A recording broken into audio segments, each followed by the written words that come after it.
ইসরায়েলের প্রধানমন্ত্রী বেনিয়ামিন নেতানিয়াহুর বাসভবনে আবারও হিজবুল্লাহর ড্রোন হামলার খবর পাওয়া গেছে।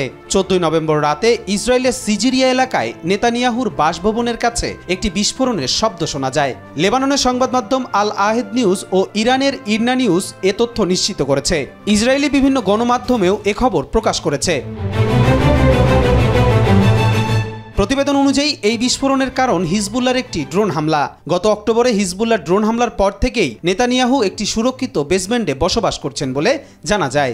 14 নভেম্বর হামলায় ব্যবহৃত ড্রোনটি লেবানন থেকে উৎক্ষেপণ করা হয়। এটি 70 কিলোমিটার পথ পাড়ি দিয়ে নেতানিয়াহুর বাড়ির আশেপাশে পৌঁছায়। বিস্ফোরণের ফলে প্রচুর ধোঁয়া দেখা যায়, যা দূর থেকেও পরিষ্কারভাবে দৃশ্যমান ছিল।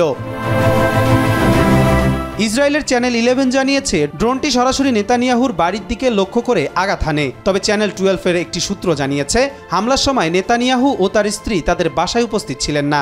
নিরাপত্তা বাহিনী দ্রুত ঘটনাস্থলে পৌঁছে পরিস্থিতি নিয়ন্ত্রণে আনেন। এই ঘটনার পর ইসরায়েলের নিরাপত্তা ব্যবস্থা ও হিজবুল্লাহর ক্রমবর্ধমান কার্যক্রম নিয়ে নতুন করে আলোচনা শুরু হয়েছে। বিশেষজ্ঞরা বলছেন এ ধরনের হামলা ইসরায়েলের নিরাপত্তার জন্য গুরুতর হুমকি সৃষ্টি করছে। এদিকে হিজবুল্লাহর পক্ষ থেকে এই হামলার বিষয়ে কোনো আনুষ্ঠানিক বিবৃতি দেওয়া হয়নি। ইসরায়েলের অভ্যন্তরীণ নিরাপত্তা ব্যবস্থা নিয়ে আন্তর্জাতিক মহলেও আলোচনা চলছে। ইউরোপীয় ইউনিয়ন ও অন্যান্য আন্তর্জাতিক সংস্থাগুলো ইসরায়েলের নিরাপত্তা ও মধ্যপ্রাচ্যের ক্রমবর্ধমান উত্তেজনা নিয়ে উদ্বেগ প্রকাশ করেছে। কবির চৌধুরী জয়, মাই টিভি।